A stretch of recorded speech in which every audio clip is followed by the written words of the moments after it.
Okay, hello everyone. So I have leftover in the pot. These are the crumbs of the hard butter. So it's already soaked, but it's not cured yet. It's like 3 days.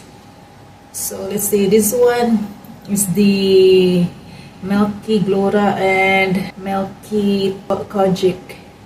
So this one is hard already. So I will try if this one has bubbles, okay?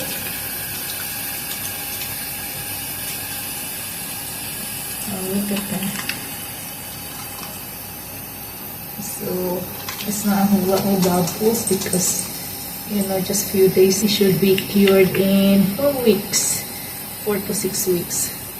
Oh, more bubbles. See, I just love that one. The little crumbs. So yeah, I cannot use this one for my face yet because it's not cured. So that's it. I just let you know how the soap I made. It's bubbly.